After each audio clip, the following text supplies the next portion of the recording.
Nigel Farage celebrating once again. It's becoming a familiar sight and to other party leaders a pretty unwelcome one. But he's loving it.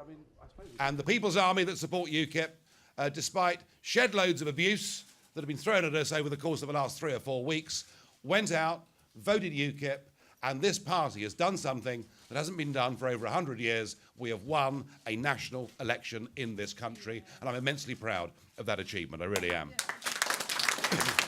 Surrounded by his new members of the European Parliament, he said the aim now is to get members elected to Westminster. If any of you think you've seen the high water mark of UKIP, you ain't seen nothing yet. Thank you. But in the rather chaotic scenes that followed, I put it to him, that was going to be a lot harder. What is your target for the number of constituencies you're going after? We will choose over the summer the number of target seats. We haven't done so yet. We've just finished a major national election campaign. We're 10 days away from Newark. We've got to work that out over the course of the next few weeks. Realistically, you've got to have about 20, haven't you, to make any kind of difference in a hung parliament? I would have thought so, yes. Nigel, that's your target. And maybe northwards of that. I don't know yet. I haven't decided. The UKIP votes piling up last night were bad news for all the main parties, but especially for the Liberal Democrats. There was just one survivor for them out of 11 MEPs, and there are now calls for the leader to quit. But Nick Clegg says he won't. I don't begrudge any individual from raising searching questions, asking challenging questions about strategy, about leadership.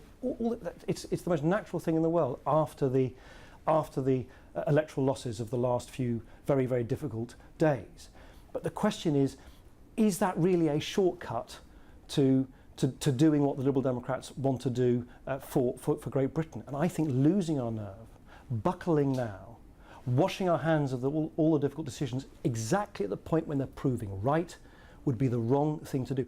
Conservatives slumped to third place, a historic low for a party in government. But David Cameron says he is listening to the voters. Well, I think the results show a very clear message, which is people are deeply disillusioned with the European Union, with the way that it's working for Britain, and they want change. The challenge is now for my party to demonstrate that we have the plan to deliver that change, to renegotiate Britain's place in Europe, to get a better deal for Britain, to change Europe, and then to put the choice to the British people in an in-out referendum before the end of 2017.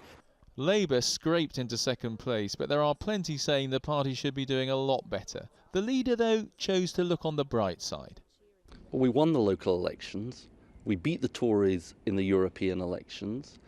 We were making gains in some of the key seats that we need to win for the general election. So these elections show Labour making progress. We've got further to go. I'm absolutely determined we do that.